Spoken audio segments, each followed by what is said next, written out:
Coucou à tous. Alors aujourd'hui on va faire plusieurs repas pour que tout le monde soit content, voilà. Donc du coup on commence par des vol au vent fourrés à béchamel, fromage, béchamel et champignons.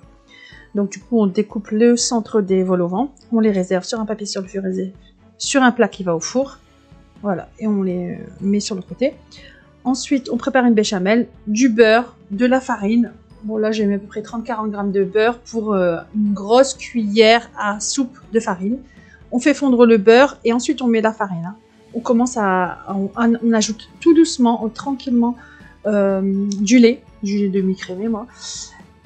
Et du lait demi-crémé et tout doucement, voilà, on tourne en même temps. On s'arrête jamais, une béchamel on s'arrête jamais de tourner. On tourne jusqu'à que ça épaississe à chaque fois. On rajoute un peu de lait. Quand ça épaissit, on rajoute du lait. Voilà, on fait à chaque fois. Et moi, je fais un petit peu à la fois pour être sûr que ça ne devient pas trop liquide. Surtout que là, c'est des vol au vent et il faut que la béchamel, la sauce soit un peu épaisse quand même. C'est pas trop liquide. Donc voilà, tranquillement, on laisse épaissir et on met à feu vif surtout. Ensuite, moi, je vais les aromatiser avec une cuillère à café de sauce tomate concentrée. Voilà, je mélange bien pour qu'il n'y ait plus de grumeaux, pour rien du tout. Si vous tournez régulièrement, il n'y aura pas de grumeaux. Ensuite, voilà, toujours sur le feu un peu vif, quoi. Moi, j'ajoute du fromage que j'avais du gruyère et un peu de gouda. Donc voilà, je le fais fondre tranquillement. Ça va fondre tout seul, vous inquiétez pas. J'ai pas rajouté ni de sel ni de poivre, hein, parce que le sel, la sauce, ça sera déjà salée avec le fromage. Donc on peut mettre un peu de poivre. Et là, en même temps, j'aurais dû faire en même temps, hein, mais normalement, dans une casserole, je fais revenir les champignons. Voilà, et quand c'est cuit les champignons, quand ils sont bien revenus, et ben on les met dans la sauce quoi. Et là je vais vous montrer en fait que j'ai sorti aussi la sauce tomate parce qu'en même temps je vais faire ensuite ma pizza. Je fais aussi 2 pizzas. Voilà, donc du coup à côté je commence à préparer la pâte à pizza pendant que les champignons reviennent dans la casserole. Donc là j'ai mis du lait, une tasse de lait avec 10 g de levure de boulangère. Voilà, et je laisse gonfler le temps que je finis à côté. Donc voilà. Donc là, j'ai pris mes champignons, j'ai rajouté un peu d'eau, alors j'ai vidé l'eau, pardon, et qu'il y avait, parce que c'est des champignons surgelés. Et là, je mélange avec ma préparation d'avant, qui a bien épaissi. Donc là, je vais garnir mes bouches à la reine, ou les vol au vent, comme vous voulez. Donc là, je les ai remplis. On les remplit bien. Et le dernier, bon, qui était un peu cassé, mais c'est pas grave. Il va être mangé, cassé ou pas cassé. Et puis voilà, on se débrouille toujours pour les remonter bien. Donc là, je vais mettre du gruyère dessus. Voilà. Et on met les petits chapeaux. Voilà, on les réserve et on les mettra au four 180, à peu près 15 minutes, quoi, à surveiller, quoi. Et le reste de la béchamel qui me reste, eh ben, je les mets dans un pot en verre et je les mets au frigo pour si je refais une crêpe le lendemain ou après-demain, je referai une crêpe, j'ajoute quoi pour quelqu'un. Là, je vais préparer ma pâte à pizza. Donc là, j'ai mis 350 g de farine, j'ai mis un peu de sel et j'ai rajouté des herbes de Provence. Ça donne un super goût à la pizza. Enfin, en tout cas, ça donne un bon goût à la pâte. Donc là, je mélange tous les produits secs. Tout ce qui est sec, je les mélange. Je mets un peu d'huile d'olive. Je remélange. Et je verse ensuite ma préparation de lait plus levure. Si besoin, on ajoute de l'eau tiède. Parce que des fois, la pâte, elle est un peu trop sèche. Donc on rajoute de l'eau tiède. On voit quand ça commence à bien prendre. Quand la farine est bien un peu collante, quoi. Et là, on pétrit la pâte jusqu'à ce qu'elle devienne un peu moins collante. On rajoute de la farine au fur et à mesure, s'il y a besoin. Faut pas qu'elle soit trop collante. Franchement, pas trop collante. Sinon, après, vous aurez du mal à décoller quand vous formerez la pâte.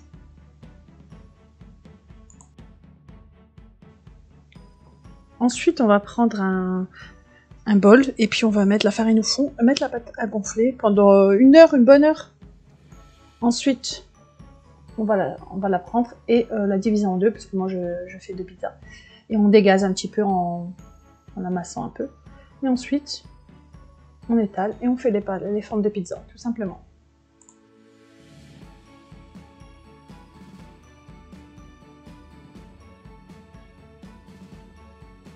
La première pizza, La première pizza, je vais la faire au thon simple, comme ça c'est rapide. Il n'y a rien de plus vite que ça. Ben voilà, déjà je vais mettre ma sauce tomate. Je mettrai le lien de la sauce tomate que j'avais fait. Et on l'a un peu congelée, c'est pour ça qu'elle a l'air bizarre, mais c'est normal, elle était encore un peu quand je n'étais pas dégelée.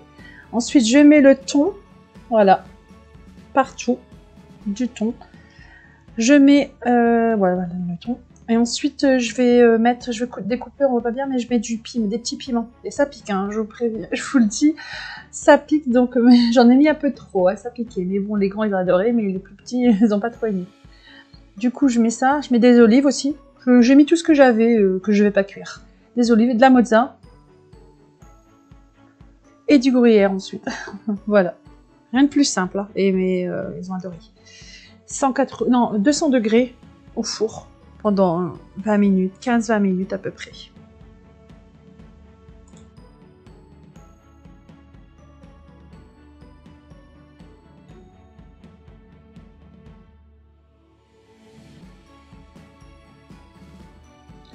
Donc là, on va commencer à préparer le gratin de pommes de purée épinards. Pommes de terre épinards, c'est pareil.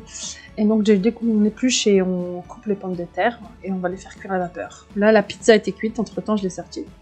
Donc là, je vais faire cuire à la vapeur les pommes de terre au coquillot. Et sinon, dans une casserole d'eau salée. Et là, voilà, déjà, mes 2 pizzas étaient cuites. Et les vol-au-vent, ils étaient prêts. Et là, j'ai mis à cuire les épinards. Voilà. Pendant que ça cuit les épinards, j'ai pris les pommes de terre. C'était cuit les pommes de terre, donc je les ai voilà, écrasées en purée. J'ai rajouté un peu de lait. Moi, je mets un peu de lait, du sel et un peu de beurre. Et un peu de poivre.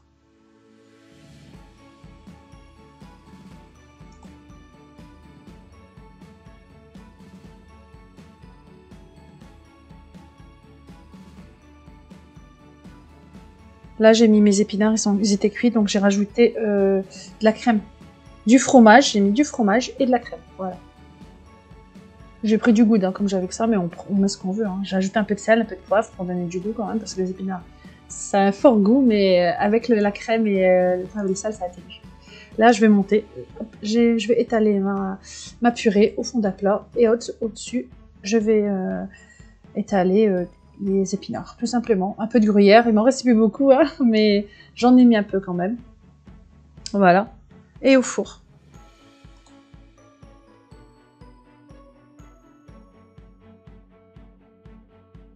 Bon là, c'était la catastrophe. Hein. J'avais une tonne de vaisselle, bien sûr.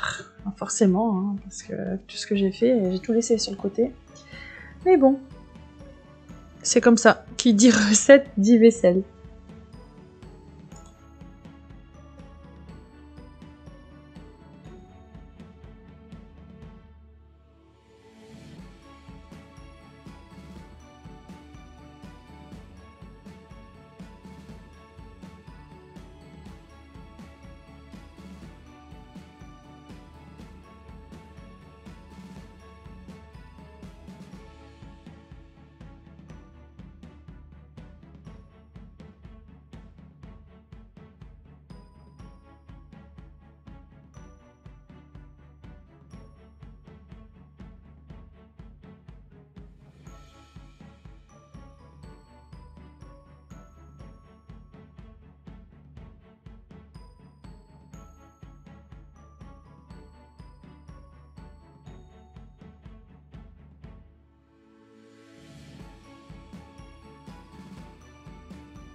Voilà la magie de la vidéo. Tout a disparu, plus de vaisselle, tout est essuyé et rangé. Ce serait bien que ce serait comme ça dans la vie.